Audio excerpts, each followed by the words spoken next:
Pela graça de Deus, mais uma vez estamos juntos, agora para a lição de número 7. Que bênção! Vamos tratar dos capítulos 4 a 7 do livro de Apocalipse, quando veremos as questões contidas do arrebatamento da igreja e o início da grande tribulação. Essa lição apresenta pormenores da parte 3 da tríplice divisão do Apocalipse feita por Jesus, isto é, os eventos que hão de acontecer, que está em Apocalipse 1,19. O arrebatamento da igreja de Cristo é o próximo grande evento aguardado ansiosamente pelos crentes. Todos nós estamos aguardando esse momento.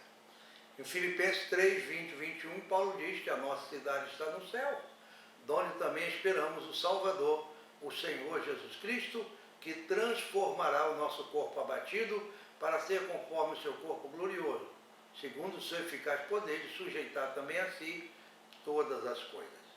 É algo precioso. Consumado o arrebatamento da igreja, seguir-se-á na terra um estado de sofrimento e horror, conhecido como grande tribulação.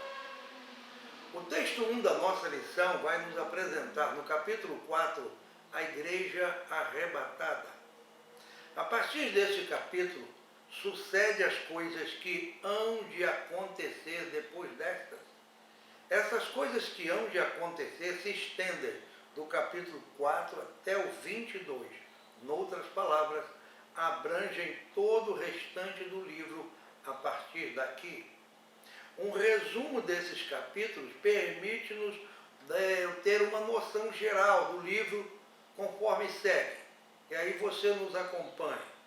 Em primeiro lugar, uma visão de Deus e do seu trono, no capítulo 4, e uma visão do Cordeiro, no capítulo 5. Este capítulo, num sentido mais amplo, retrata um culto universal no céu em reverência ao Criador.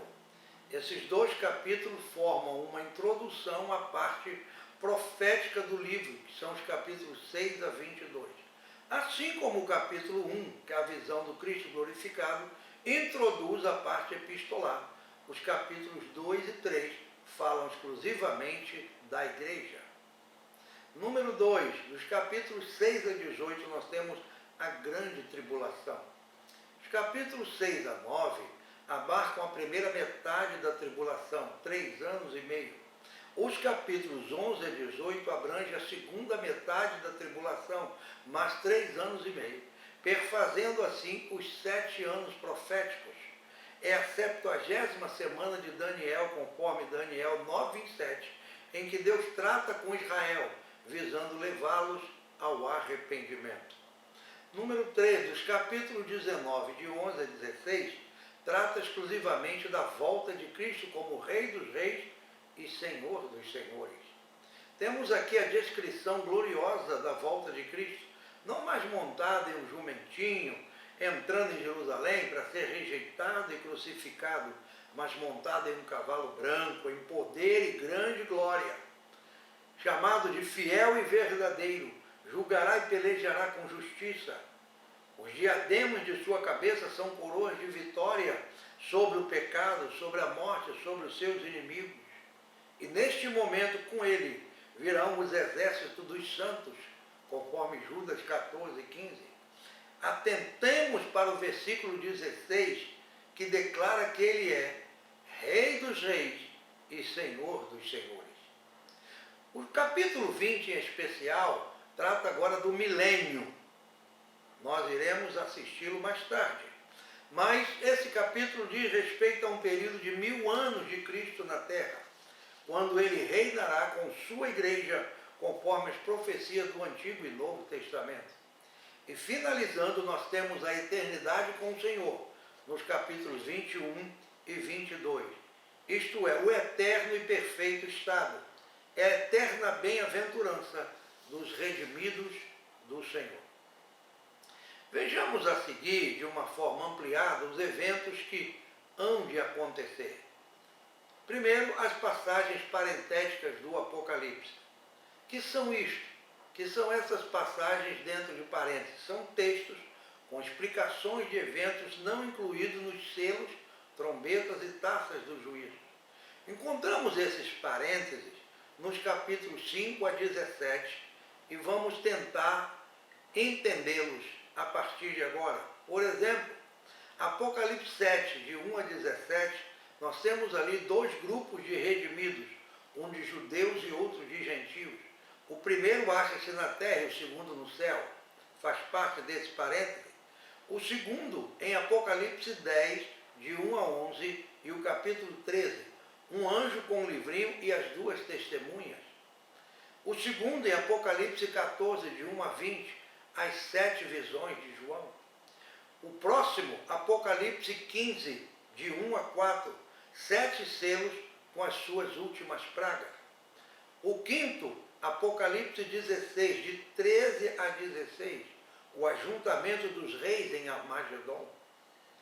Sexto lugar, Apocalipse 17, de 1 a 18, a grande meretriz cavalgando sobre a besta, veremos mais à frente.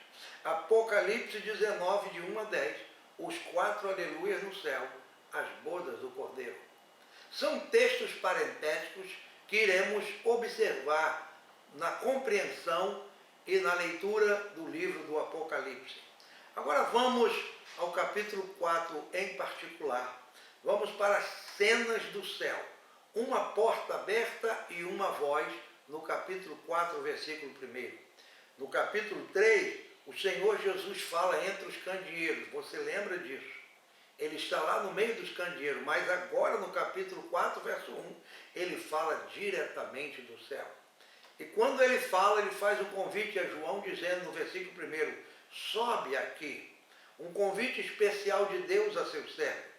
Isto tipifica o convite à igreja, ao terminar a sua peregrinação na terra. O Senhor convidará a sua igreja dizendo, sobe aqui. No versículo 2, João tem a visão de um trono armado no céu, um grande trono. É desse trono celestial que emana toda a autoridade. Ele é o ponto central de todo o universo, de toda a criação. Ali está o Senhor. E a expressão, e no trono alguém sentado, retrata Deus, o soberano Senhor, sobre todas as coisas, reinando absoluto. O verso 3, nós temos algo importante, porque temos ali a visão de duas pedras, pedra de jaspe e de sardônio. Quem se acha sentado no trono é semelhante no aspecto à pedra de jaspe e de sardônio. Para uma compreensão, vamos a Êxodo, capítulo 28, dos versículos 17 a 20, que vimos ali que jaspe e sardônio era a primeira e a última pedra do peitoral de juízo do sumo sacerdote. Isso demonstra aqui que esse trono não é um trono de graça, conforme Hebreus 4,16, mas um trono de juízo. É o momento de Deus julgar a terra. No versículo 3, João vê claramente o arco-íris, que também aqui é uma demonstração visível da fidelidade de Deus com o seu pacto com o homem. É semelhante no aspecto, o arco-íris, à esmeralda. Ora, esmeralda era a pedra preciosa que no peitoral de juízo correspondia ao nome de Judá, a tribo real, realçando assim mais uma vez a soberania deste trono, o leão da tribo de Judá. Verso 4, há algo maravilhoso aqui. João vê 24 anciãos, eram santos já coroados, em cujas cabeças estão coroas de ouro. Coroas e tronos são prometidos aos salvos. Há 5 tipos de coroa na Bíblia que são prometidas aos salvos. Coroa da vida, coroa da vitória, coroa da alegria, coroa de benignidade e misericórdia. Nós vimos vários tipos de coroa na Bíblia para os crentes salvos e fiéis da terra. Os 24 anciãos receberão essas coroas, e é interessante que eles são representantes dos santos do Antigo e do Novo Testamento. É algo interessante. Israel teve 12 tribos e o Cordeiro teve 12 apóstolos. Na Jerusalém Celeste estarão nos seus fundamentos os nomes das 12 tribos e dos 12 apóstolos do Cordeiro, conforme Apocalipse 21, de 12 a 14. O versículo 5, do trono saem relâmpagos, vozes e trovões. Isto fala de tempestade, simbolizando o juízo de Deus prestes a caírem sobre a terra. A expressão 7 tochas de fogo que temos aí, as quais são 7 Espíritos de Deus, trata de prescrutação, conhecimento total de Deus sobre todas as coisas. Na sua soberania, ele vê e ele conhece tudo. No versículo 3, há diante do trono como um mar de vidro. Um mar como que de vidro não se agita. A paz do céu é imperturbável, apesar dos juízos na terra. Deus tem a paz sob seus pés. Ainda no versículo 6, e também no meio do trono e à volta do trono, 4 seres viventes, cheios de olhos, por diante e por detrás. Isso nos lembra os seres da visão de Ezequiel, no capítulo 1, dos versículos 1 a 14, que posteriormente ele veio a saber que eram querubins. Eles são como oficiais do gabinete de Deus, pois ministram junto ao seu trono. No versículo 8, eles estão dizendo: Santo, Santo, Santo é o Senhor Deus. Essas criaturas angelicais são vistas também por Isaías no templo, lá em Isaías 6, versículo 3. E eles diziam: Santo, Santo, Santo é o Senhor. No verso 11, diz lá: Tu és digno, Senhor e Deus nosso, de receber glória, honra e poder, porque todas as coisas tu criaste. Sim, por causa da tua vontade vieram a existir e foram criadas. Aqui temos Deus como a causa primária de tudo, criando e formando todas as coisas. Agora, partindo para o texto 2, vamos para Apocalipse número 5, ou capítulo de número 5. Aqui tratamos da igreja glorificada. No capítulo 5 de Apocalipse, vendo algo relativo às mais altas prerrogativas de Cristo e suas investiduras para exercer o governo da terra. É essa a visão do capítulo 5. No capítulo 4, a adoração é prestada a Deus como Criador. Mas no capítulo 5, a adoração é prestada a Cristo como Redentor. Os versículos 9 e 10 tratam desse assunto. No capítulo 4, apenas os 24 anciãos e os 4 seres viventes adoram a Deus. Mas no capítulo 5, a adoração é universal. É algo maravilhoso. Vamos entender agora um pouco desse texto precioso. Versículo 1. O livro é selado com 7 selos. Selo na Bíblia fala de posse, garantia, proteção, segurança, certeza, autenticação, inviolabilidade. A expressão 7 selos fala da certeza plena de que o conteúdo do livro terá o seu fiel cumprimento. Uma observação: você tem a seguir uma descrição da importância do selo e sua utilização no seu material de estudo. Eu quero que você leia e anote a importância, a história, a autenticidade dos selos. Eu me lembro quando a Bíblia diz em Efésios que nós fomos selados para o dia da redenção. Que selo precioso, que garantia preciosa daqueles que permanecerem fiéis até o fim, selados para o dia da redenção de Deus. No versículo 5, a visão do leão. Eis aqui o leão da tribo de Judá. Esta expressão aparece unicamente aqui, uma referência a Jesus, o rei que domina sobre tudo. A expressão, ainda no verso 5, que venceu, revela que Jesus já venceu para sempre. E assim como nós, somos mais do que vencedores pela fé nele. Cristo venceu e nos tornou vencedores com ele. No versículo 6, a visão do cordeiro. E ali mostra os 7 chifres. No versículo 6, ele se refere à plenitude de poder, da onipotência de Cristo. Não se esqueça que ele disse em Mateus 28 e 18, é-me dado todo o poder no céu e na terra. Os 7 olhos que está aí no verso 6 tem a ver com sua onisciência e providência. São os 7 olhos de Deus, que fazem parte também dos 7 Espíritos de Deus, que fala da plenitude da vida divina. E vemos os seus nomes lá em Isaías capítulo 11, versículo 2. Já no versículo 8, nós vimos aqui salvas de ouro cheias de incenso, que são as orações dos santos. A oração dos santos é na Bíblia comparada a incenso. Salmo 141, verso 2 diz: suba a tua presença a minha oração como incenso.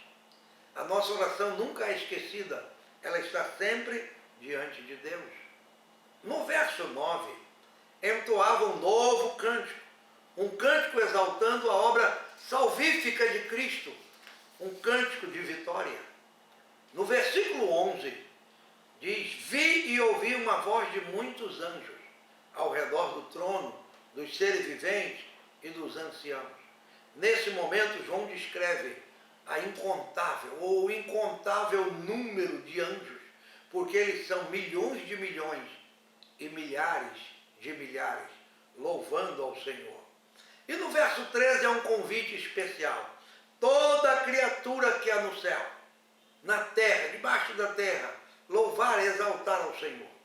Isso nos remete ao Salmo 148, pois ali o salmista convida todo tipo de criatura a louvar ao Senhor. Então louve e exalte o nome dele para sempre. No texto 3, nós vamos para Apocalipse capítulo 6, quando se dá a abertura dos selos do livro. Neste capítulo, o Cordeiro abre os primeiros 6 selos. Uma observação importante: ao ser aberto o 7º, já no capítulo 8, ouve-se 7 trombetas, que também são de juízos sobre a terra. Por sua vez, ao ser tocada no capítulo 11, a 7ª trombeta dá início aos juízos mais severos da grande tribulação, que são as 7 taças da ira de Deus, anunciadas do capítulo 15 e executadas a partir do capítulo 16. Nós vimos a seguir uma sucessão dos juízos divinos. Capítulo 6, verso 1. Vi quando o Cordeiro abriu um dos 7 selos e ouvi um dos 4 seres viventes dizendo, como se fosse voz de trovão, vem. Um convite.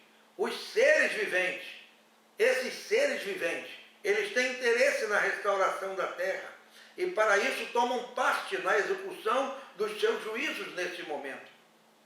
No verso 2, vi então, e eis um cavalo branco, e o seu cavaleiro com um arco, e foi-lhe dado uma coroa, e ele saiu vencendo e para vencer.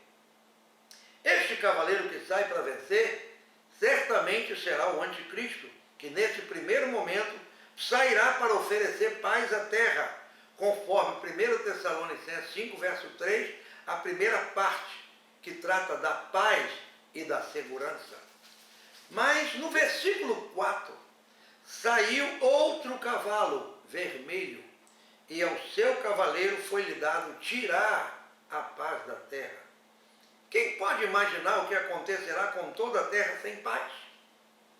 Cumprir-se-á então a segunda parte de 1 Tessalonicenses 5 e 3, quando diz, haverá repentina destruição, tempos de falta de paz na terra.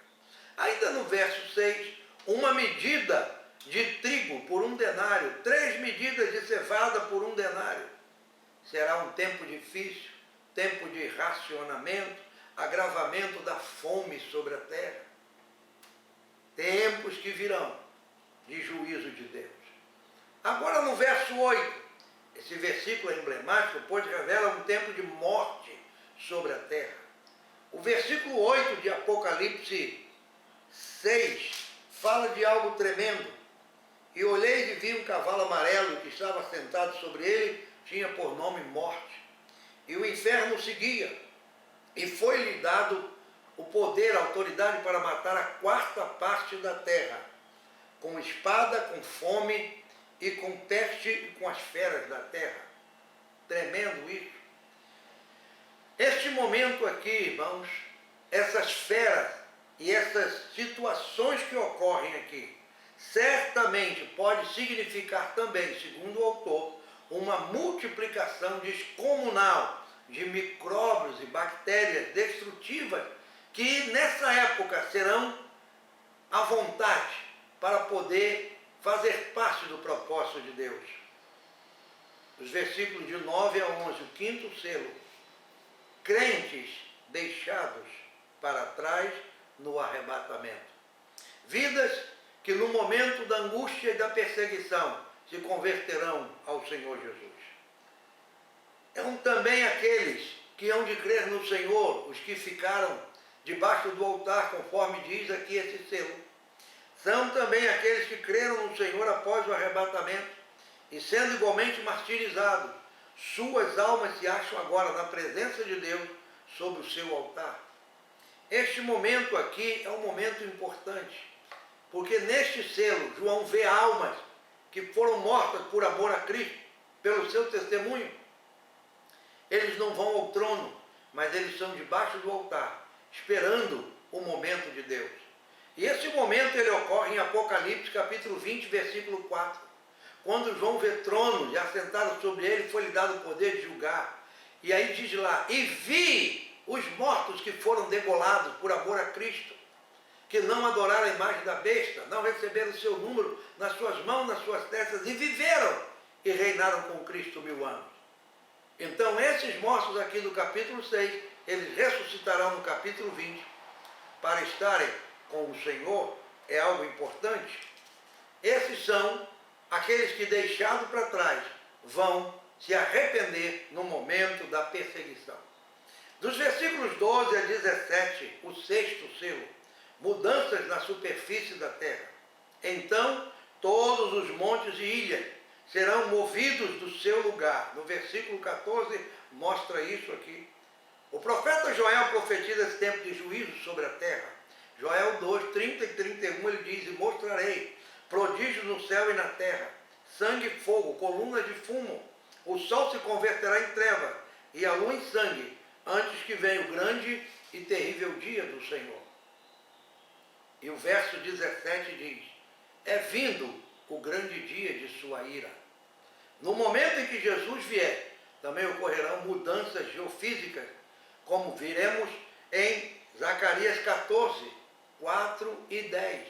Quando lemos esse texto de Zacarias, nós vimos que o monte será partido ao meio, metade para um lado, metade para o outro lado.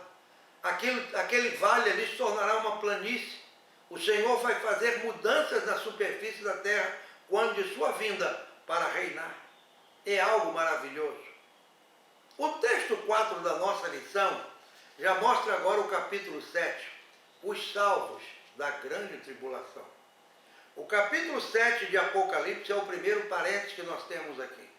Os parênteses aqui em consideração situam-se entre sexto e o sétimo selo.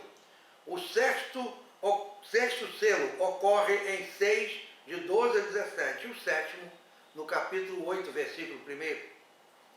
Vamos então entender esse capítulo 7. Versículo 1, sobre 4 cantos da terra, são 4 pontos cardeais, indicando as 4 direções da terra, norte, sul, leste e oeste. Vi 4 anjos, diz-nos aqui a palavra, conservando seguros 4 ventos da terra.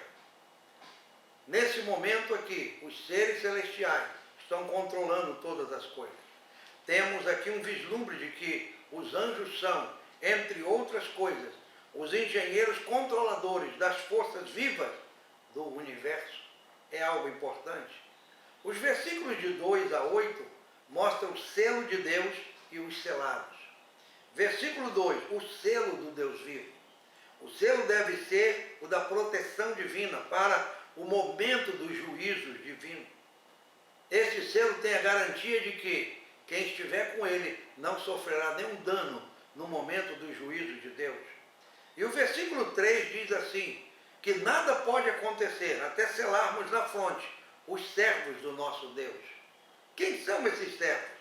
São os judeus fiéis, que não se contaminaram, conforme Apocalipse 14, verso 4. Esses são são os que dentre os homens foram comprados como primícias para Deus e para o Cordeiro. Esses mesmos escolhidos foram citados por Jesus em Mateus 24, 22 e 31. Falando se aquele dia não fosse abreviado, nenhuma alma se escaparia, mas por causa dos meus escolhidos. E quando ele vier, os seus escolhidos se ajuntarão para recepcioná-lo. No verso 4, eles são 144 mil selados. Trata-se de um grupo de judeus salvos e preservados na terra durante a grande tribulação para testemunharem de Cristo em lugar da igreja. Esses 144 mil fazem parte das 12 tribos de Israel. Agora precisamos observar uma coisa. Na relação ali, há uma omissão das tribos de Dan e Efraim. Elas não aparecem arroladas entre as 12 tribos aqui em Apocalipse 7. Nos versículos de 5 a 8, seus nomes são substituídos pelos de Levi e José.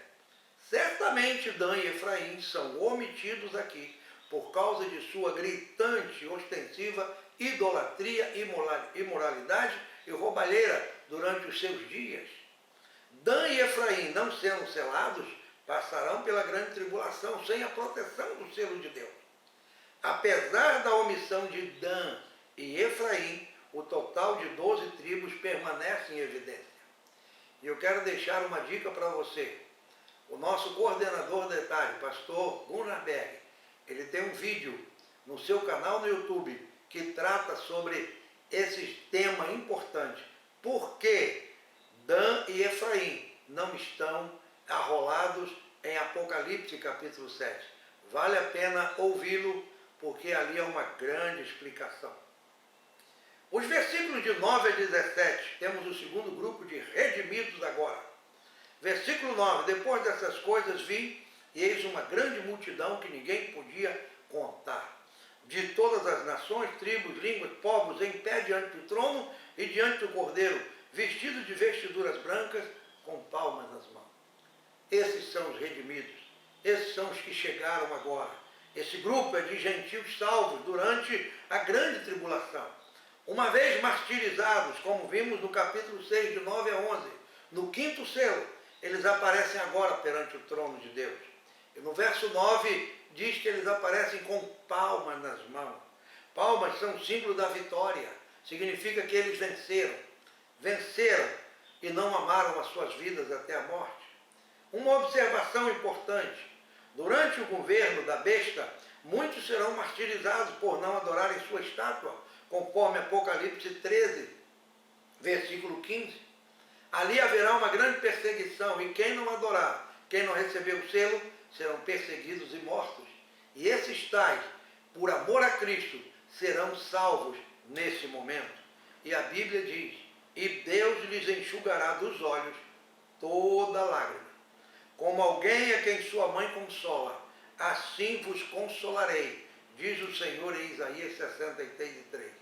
Essa promessa de tirar as lágrimas dos olhos, ela se confirma em Apocalipse 22 e 4. É o Deus que consola, é o Deus que conforta, é o Deus que abençoa. Deus te abençoe! Daqui a pouco, mais uma aula importante para nós. Fique na paz.